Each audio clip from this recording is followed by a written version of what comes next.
వాక్యమే నన్ను బ్రతికించెను, బాధలలో నెమ్మదినిచ్చెను. అనుదిన ఆత్మీయమన్న కార్యక్రమానికి మీ అందరినీ ప్రేమపూర్వకంగా ఆహ్వానిస్తూ ఉన్నాం. ఈ దినము ఆంధ్ర క్రైస్తవ కీర్తనల పుస్తకం నుంచి 442వ పాట పాడుకుందాం.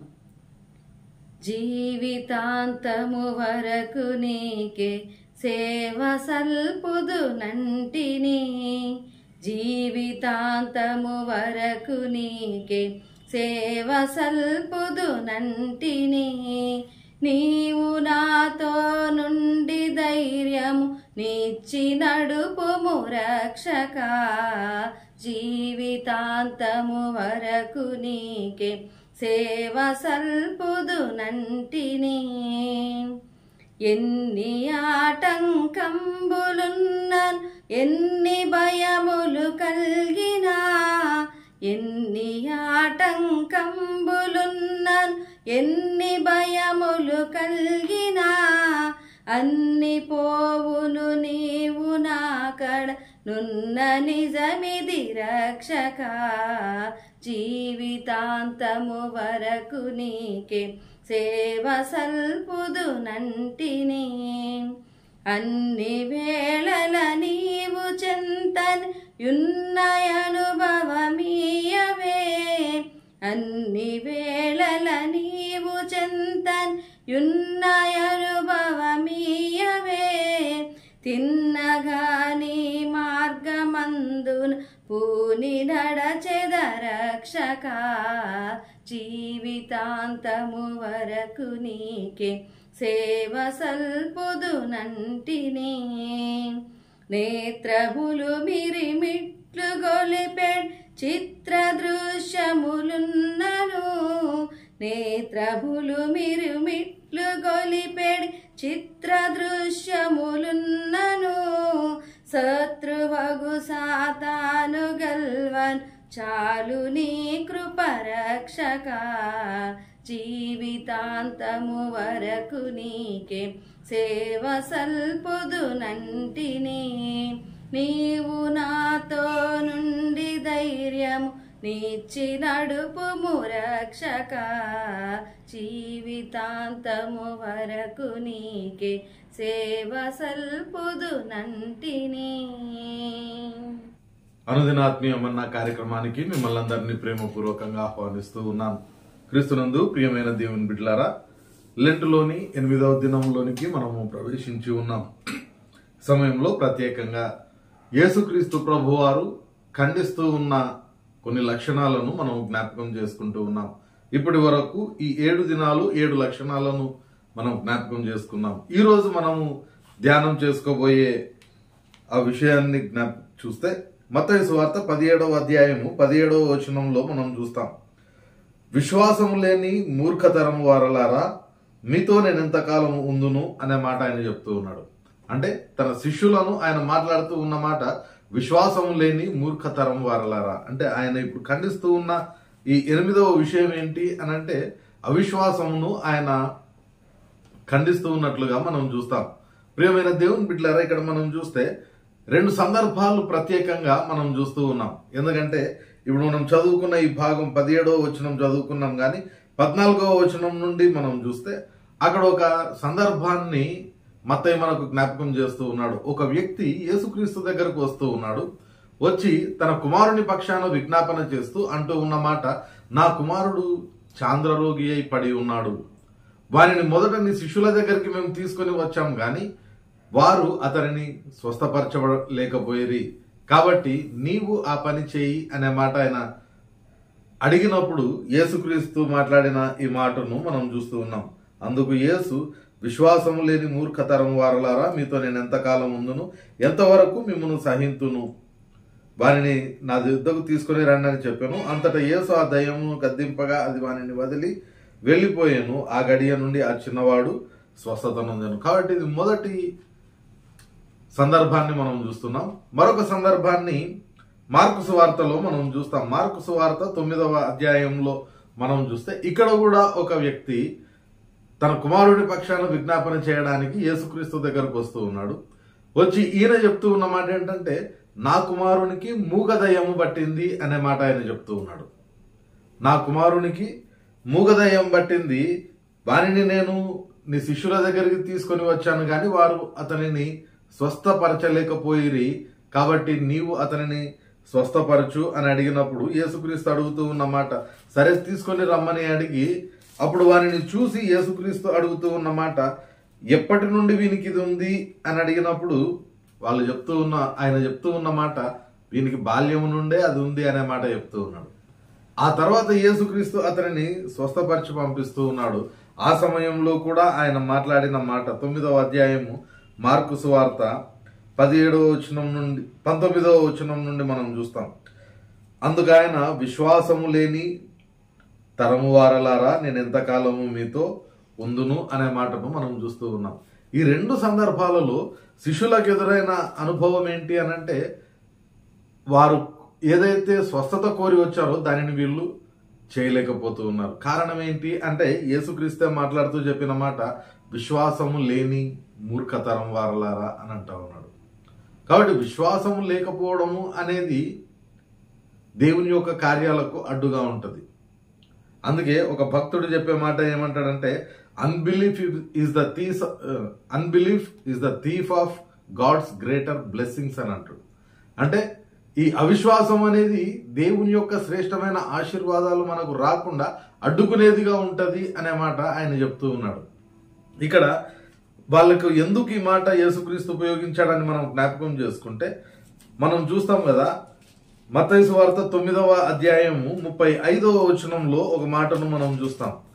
మత్తయి సువార్త 9వ అధ్యాయము 35వ వచనం నుండి ఇక్కడ ఆయన జన సమూహంను చూసినప్పుడు వాళ్ళు కనిపిస్తూ ఉన్న ఆ విధానము ఏ విధంగా ఉంది అనంటే, వారందరూ కూడా 36లో ఆయన సమూహములను చూచి వారు కాపరి లేని గొర్రెల వలె విసికి చెదిరి ఉన్నందున వారి మీద కనికరపడి, కోత విస్తారమే గాని పనివారు కొద్దిగా ఉన్నారు కనుక తన కోతకు పనివారిని పంపమని కోత యజమానుని వేడుకొనుడి అనే మాట చెప్తూ ఉన్నాడు. చెప్పి ఆ ప్రజల యొక్క పరిస్థితిని బట్టి వెంటనే 10వ అధ్యాయం 1వ వచనంలో ఆయన చేస్తూ ఉన్న పనిని మనం చూస్తే, ఆయన తన 12 మంది శిష్యులను పిలిచి అపవిత్రాత్మలను వెళ్ళగొట్టుటకును, ప్రతి విధమైన రోగమును, ప్రతి విధమైన వ్యాధిని స్వస్థపరచుటకును వారికి అధికారం ఇచ్చెను అనే మాటను మనం చూస్తూ ఉన్నాం.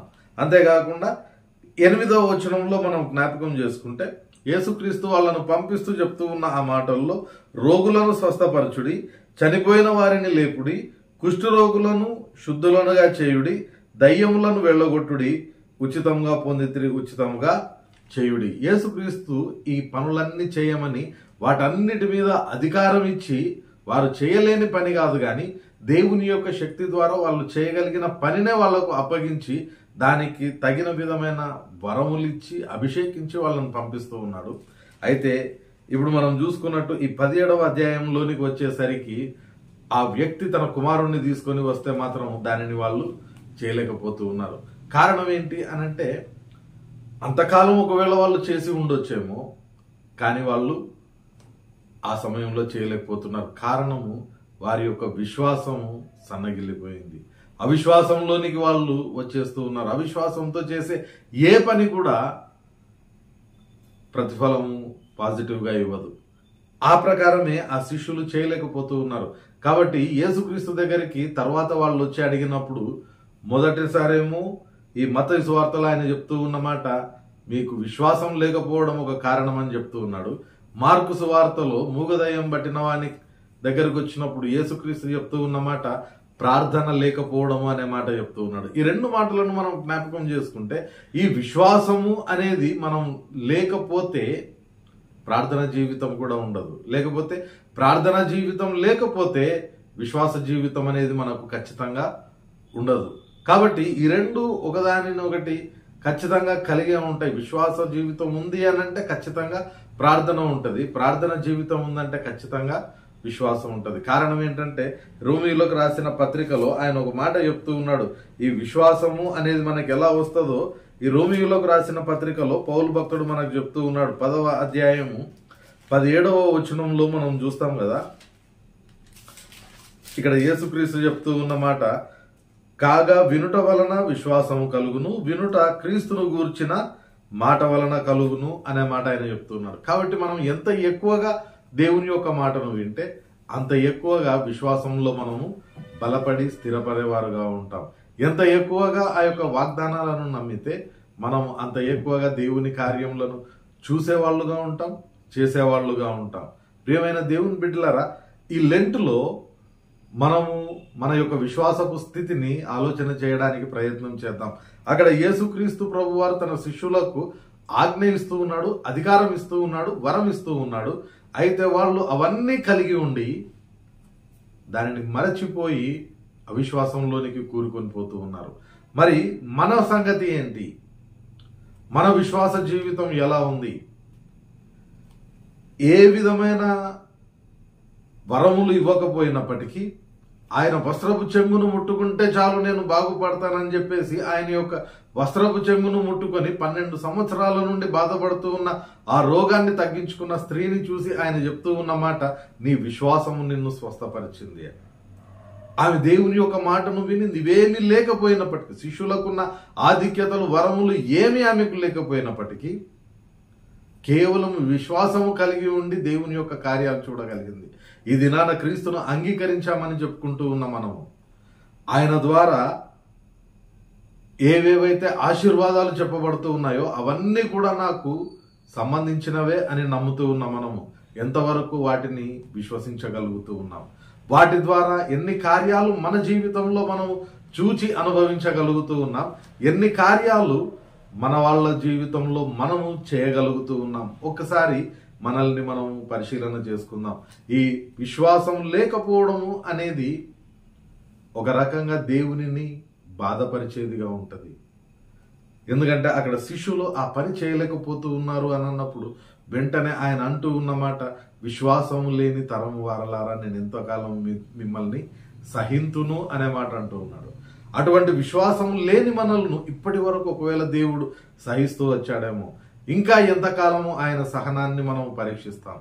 కాబట్టి ఆయన ఇచ్చిన ప్రతి వాగ్దానం, ఆయన ఇచ్చిన ప్రతి వరము మనకు సంబంధించినవే అని మనం నమ్మగలిగితే ఆ నమ్మకం వలన వాటన్నింటినీ మనం స్వతంత్రించుకోగలుగుతాం.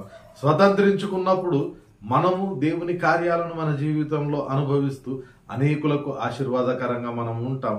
అదే విశ్వాసాన్ని మన చుట్టుపక్కల ఉన్న వారిలో కూడా మనము కలిగించడానికి అవకాశాన్ని దేవుడు కలిగిస్తాడు. కాబట్టి ఈ మాటలు మనం జ్ఞాపకం చేసుకొని మన విశ్వాసపు స్థితిని మనము పరీక్షించుకొని అవిశ్వాసులము కాక విశ్వాసులమై ఉంటూ దేవునిని సంతోషపరిచేవారు ఉండడానికి ప్రయత్నం చేద్దాం. పరిశుద్ధాత్మ దేవుడు సహాయం దయచేయును గాక. ప్రార్థన చేసుకుందాం. పరిశుద్ధుడైన దేవా, ప్రేమ గల మా తండ్రి, ఈ లెంటులోని 8వ దినాన ప్రభువా మా విశ్వాసపు స్థితిని మేము పరీక్షించుకొనుటకు మీరు మాతో మాట్లాడిన విధానమును బట్టి నీకు వందనాలు ప్రభువా. మేము అడగక మునుపే మా అక్కర్లన్నీ ఎరిగి మా కొరకు ప్రాణం పెట్టి రక్షణను అనుగ్రహించి ప్రతి వరమును ప్రభువా మాకు అనుగ్రహించి ఉన్నారు. మేము నమ్మి వాటిని పొందుకోవడానికి ప్రభువా మీరు ఎదురు చూస్తూ ఉన్నారు. కానీ అవి పొందుకోలేని అవిశ్వాసపు స్థితిలో మేము ఉంటూ ఉన్నాం. మమ్మల్ని మన్నించండి.